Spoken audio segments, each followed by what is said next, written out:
Hello, my dear friends. You're in the Military with Summary channel, and today we will discuss the situation in Ukraine on the 1st of October of 2025. Today we have a lot of very interesting updates, so let's start. Today we will discuss everything that took place along the line of combat contact in Ukraine, and today we will discuss just a few words about events that are going to happen tomorrow. And tomorrow, according to information we have, the president of the Russian Federation will give a speech. For example, the press secretary of Putin stated that tomorrow the president of the Russian Federation, Putin, will make a very great speech, and after every single person in the world will discuss it. So, what exactly Putin is going to talk about tomorrow? Most likely about Ukraine, most likely about the Western countries, about the frozen assets, about the Zaporizhzhia nuclear power plant, and of course, he's going to talk about a peaceful settlement of the conflict on the territory of Ukraine. So, and most likely, he's going to talk about the Alaska agreements that were reached between the president of the Russian Federation and the president of the United States of America several months ago. I would like to remind you just on the 27th of September of 2025, the President of the Republic of Belarus gave us a very interesting statement. If you remember, during that period of time, the President of Belarus had a meeting with Putin, and according to information we have, the president of the Russian Federation revealed some details about agreements that were reached between Putin and Trump. And let's discuss the statement of the president of Belarus once again. There is a very good peace proposal on the table for Ukraine. If the Ukrainians doesn't accept it, they'll lose their country, Lukashenko said. President Putin and I discuss it. I won't talk about it. The president will say that himself. So this is the most important statement that the president of Belarus several days ago stated that the president of Russia most likely in coming days will reveal agreements between Putin and Trump. Once again, good proposal for Ukraine, which Trump heard in Alaska, among other things, have been taken to Washington for consideration and discussion. Very good proposal. If the Ukrainians don't accept these proposals, it will be like the beginning of the special military operation. It will be even worse. They will lose Ukraine. So what does it mean? It will be like the beginning of the special military operation. There was just one thing at the beginning of the special military operation, the beginning of the special military operation itself. So what does the president of Belarus trying to tell us by this statement? The Russians are going to declare a real war to launch the biggest mobilization ever and to finish the situation. What is going to happen? And most likely tomorrow we will understand this. And obviously, this is not the only thing that Putin will talk about. Because if Putin made a decision, decided to launch something bigger than the special military operation, first of all, Putin must show the Western countries that he has a very strong weapon. So we believe that the questions of Ukraine will be discussed. And most likely tomorrow, the Russian Federation may introduce some kind of new weapon that the Russians will try to use as guarantees against Western countries. So nobody in the Western countries will answer or will help Ukraine during probably the next stage of the special military operation or whatever it calls. Anyway, let's wait and see what is going to be tomorrow, but obviously this is going to be a very interesting day. Now let's move to Ukraine and let's discuss the situation on the ground. During the previous 24 hours, we received lots of very interesting updates from the northern and the northeastern part of Ukraine. The Russians were attacking with Ukrainian forces and reinforcements and reserves with Gerans and Iskander missiles. So let's discuss this in details. And to understand what was happening during the previous 24 hours, it's better to increase the number of updates since the beginning of the 21st of September. So all these things, all these events, all these icons happened during the period of time between the 21st of September and the 1st of October. So as you can see, lots of explosions were recorded, lots of attacks carried out by Russians. But once again, we will focus our attention on explosions and icons that are located along the railways. As you can see, since the beginning of this period, the Russians were attacking the facilities, energy facilities and fuel facilities along the railways between the city of Kiev and the city of Sumy. So, for example, the settlement of Bobrovitsa, the Russians destroyed, as you can see, some oil refineries and oil facilities in this area, fuel facilities, maybe gasoline facilities, and the Russians attacked the stations, energy facilities that supply and support this part of railway station, of the railways. Now let's move further. Now this is the settlement of Nizhyn. Here we can see destroyed energy facility that Ukrainians use to supply this part of the railways, and the Russians destroyed these energy facilities, this substation. So we have report and we have geolocations and confirmations of this. For example, this video was published by the 28th of September, and here we can see how Russians were destroying these energy facilities. And after this attack, the sources reported that the railway service in this area collapsed completely. Now let's move further, and now we're going to talk about the settlement of Bakhmach. The same situation. In this video, we can see how Russians attacked the fuel deposits in this area. Most likely, the fuel that Ukrainian trains use, those trains that don't use electricity. A bit further, we have another fuel facility that was destroyed as a result of Russian attack. This is the satellite picture that shows the consequences of Russian attack. And here we can see another energy facility that was damaged and destroyed by Russians. According to information we have, after this attack, this part of the railways were also destroyed, damaged, and collapsed. And of course, the settlement of Konotop, another energy facility to the south of the city, was destroyed by Russian attack with drones and with missiles. So we see now that the Russians were destroying not just fuel and energy facilities in this part of Ukraine. The Russians were focused to destroy completely the railway service between the city of Kiev and the city of Sumy. Because railways is the only way how Ukrainians can redeploy soldiers, forces, troopers, vehicles, let's say from the western part of Ukraine to the eastern part of Ukraine, which means to the line of combat contact.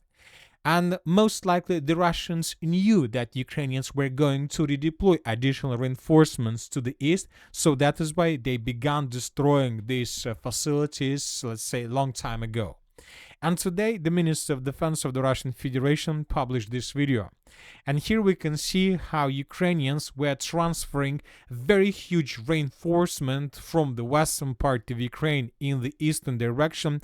Here we can see some blocks with vehicles, tanks, infantry fighting vehicles. Here we can see another block of train with fuel, and in the final part of this train we can see a train with a part of the train with munition. And as you can see, everything was destroyed with Geran drones.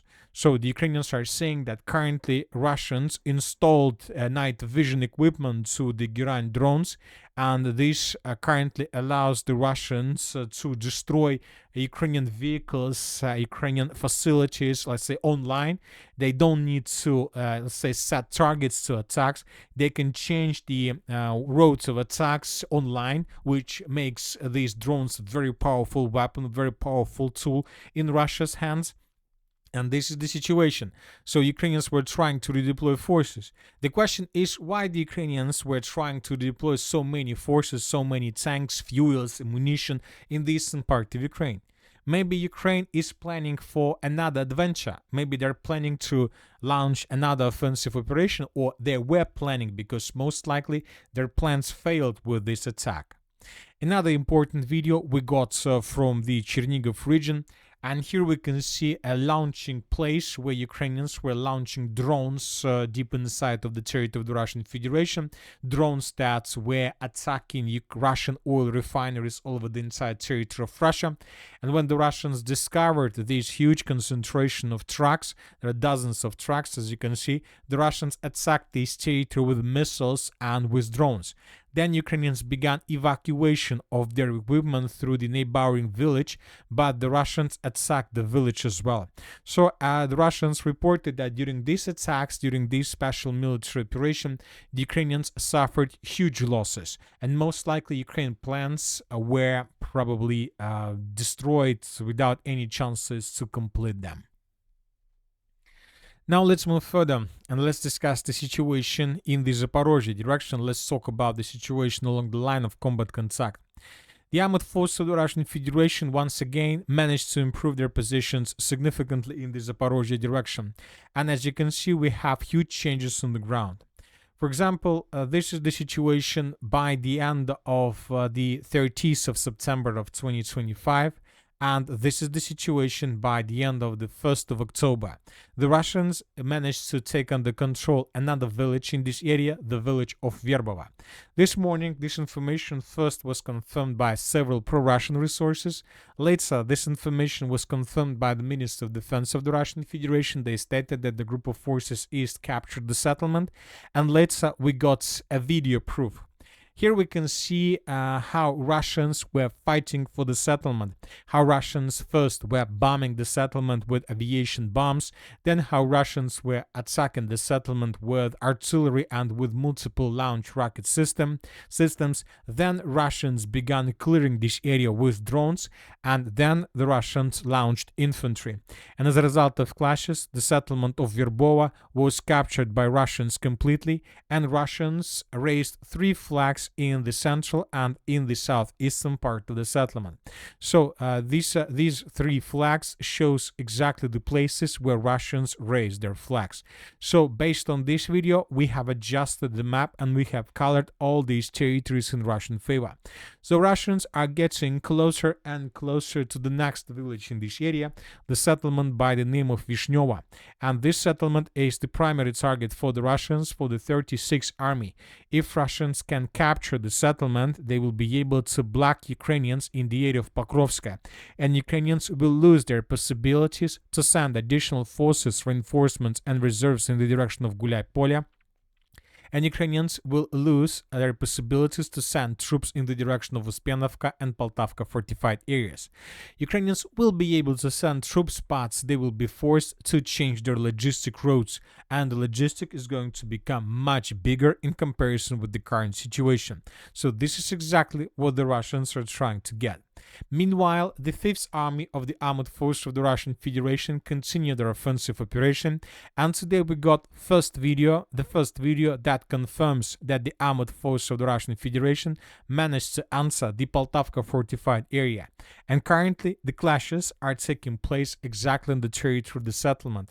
This video was published by Ukrainian resources, and here we can see how Ukrainians were bombing Russian forces that were attacking the settlement from the east with artillery systems. Based on this video, we have adjusted the map and we colored the most eastern part of the settlement, these farms, these barracks, under complete control of the armored forces of the Russian Federation. So we see that the front line in the Zaporizhzhia area continue collapsing, and most likely it will take 1, 2, or 3 weeks for Russians to capture these 2 fortified areas, but with capturing of these territories, most likely the entire defense line will collapse, and then the Russians will be able to move much further and with less resistance from the Ukrainian side. Now let's move further and let's discuss the situation in the Pokrovsk direction. The Russians continue their offensive operation. You know that during the previous days, the Ukrainian resources reported a lot about significant results, significant probably changes on the ground in Ukrainian favor. Zelensky made statements that Russia is lying about the situation on the ground. He reported to Trump that Ukrainians managed to almost restore control over the territory of breakthrough, but telling the truth, we still haven't received anything that can confirm this. We're talking about videos, we're talking about geolocations, we're talking at least about reports of very reliable resources. Nothing of this was published that can confirm the progress on the ground in Ukraine's favor. At the same time, we continue receiving more and more updates of how Russians continue advancing, of how Russians are taking more and more territories, of how Ukrainians attack Russians in new positions. For example, this video was published today. This video shows how Ukrainians attacked Russian positions in the area of the village of Poltavka with HIMARS missiles. This episode took place exactly in this area, and based on this video, we made a small adjustment in Russian favor. For example, we got reports from neutral mappers that the Russians recaptured the central part of Novotoretsk, and we made these adjustments. So as we can see, since the beginning of, let's say, end of September of 2025, we received just updates of how Russians counterattack and how Russians take more and more territories under their control, which means that currently the initiative maybe not completely, but let's say more than 60% are in Russian hands. So let's wait and see what is going to be next. But if the things continue developing the same way, most likely the Russians will be able to capture the Shahova pocket in coming weeks. Now let's move further and let's discuss the situation in the Siversk direction. The Russians continue their offensive operation. During the previous 24 hours, the Russians managed to improve their position significantly. Currently, the heaviest clashes are taking place for the settlements of Yampol and Dronovka. The most important thing is that the Russians managed to bring very close to the line of combat contact their TOS flamethrower systems, very heavy flamethrower system. And now the Russians are bombing the most southwestern part of the settlement of Yampol, so this place, trying to destroy Ukrainian reserves and their reinforcements that is located in this part of the village. The Russians continue advancing, and today several mappers reported that the Russians are about to finish the battle for the northeastern and the central part of the settlement of Yampol. The Ukrainians are forced to fall back to the southern and the southwestern part. It seems that another breakthrough is going to happen in this area in coming days or maybe several weeks. If Russians are able to establish control over this territory, then Russians with FPV drones will be able to establish complete control over the main logistics arteries and lines that go in the direction of the city of Siversk. With fall of this T051413 road, this one, Ukrainians most likely will be caught in operational encirclement. The Russians will take under complete control this territory, and then, just then, the battle for the city of Siversk will begin. As for the Kupiansk direction, during the previous 24 hours, nothing special was recorded. The sources are saying that there are very heavy clashes. The Russians continue bombing and attacking the settlement all over the entire territory of the Kupiansk, northern Kupiansk direction. The Ukrainians suffer losses, but without any changes on the ground. And that's it for today. Military Summary channel reminds we condemn any violence in the world. Thank you for your watching. Subscribe to my channel, put your likes on my Patreon, and have a good day. Bye-bye.